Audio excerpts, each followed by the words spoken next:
ये कहानी है एक छोटे से गांव नीलगाम की। ये गांव चारों ओर से घने जंगलों से घिरा हुआ था। गांव के लोग सीधी सादी जिंदगी जीते थे, लेकिन इस गांव के पास एक पुरानी हवेली थी, जिसके बारे में कोई बात करना भी पसंद नहीं करता था। कहते हैं, वर्षों पहले उस हवेली में एक अमीर जमींदार अपनी पत्नी रत्ना के साथ रहता था।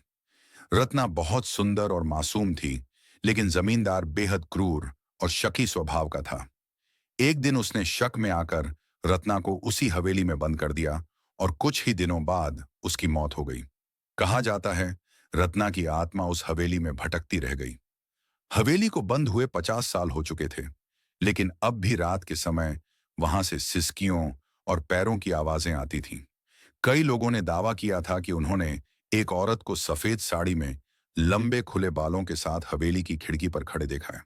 एक दिन शहर से एक युवक अरुण अपने दोस्तों के साथ गांव आया। उसे पुरानी जगहों की फोटोग्राफी और रहस्यमय कहानियों में बड़ा शौक था। गांव वालों ने उसे हवेली के बारे में बताया और चेतावनी दी, उधर मत जाना, वो जगह अशुभ है। लेकिन अरुण ने ठान लिया था कि वह रात में हवेली जाकर सारी तस्वीरें खींचेगा। अगली रात 11 बजे अरुण कैमरा लेकर अकेले हवेली में घुस गया।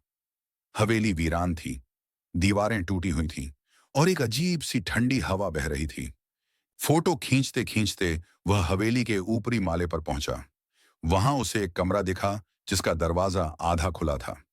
जैसे ही उसने दरवाजा पूरा खोला, वहां दीवार पर एक पुरानी औरत की पेंटिंग लटकी हुई थी। उसकी आंखें इतनी असली लग रही थीं कि ऐसा लगा मानो वह उसे घूर रही हो। तभी अरुण को एक ठंडी सांस अपने गले पर महसूस हुई। वह पलटा, वहां कोई नहीं था। पर अगले ही पल कमरे के कोने से एक धीमी आवाज आई, क्यों आए हो मेरी तन्हाई में? अरुण का दिल जोर जोर से धड़कने लगा। वह भागने के लिए मुड़ा, लेकिन दरवाजा अपने आप बंद हो गया। फिर वह औरत, वही सफेद साड़ी वाली, खुले बाल, सुर्ख आंखें, उसके सामने प्रकट हुई। उसने कहा, मुझे मेरे पति ने धोखा दिया, मैंने न्याय नहीं पाया। अब जो भी इस हवेली में आता है, उसे मैं अपना दर्द देती हूं। अरुण ने कांपती आवाज में कहा, मैं बस तस्वीरें लेने आया था, मुझे जाने दो। पर भूतनी मुस्कुराई, अब तुम भी यहीं रहोगे, मेरी तरह, अकेले। अंतहीन खामोशी। सुबह जब गांव के लोग अरुण को ढूंढते हुए हवेली पहुंचे, तो उन्हें सिर्फ उसका कैमरा मिला, जमीन पर टूटा हुआ। उसमें आखिरी फोटो एक औरत की थी, जो कैमरे के बहुत पास आ चुकी थी। उसकी आंखें कैमरे से जैसे झांक रही थीं। अरुण का आज तक कोई पता नहीं चला।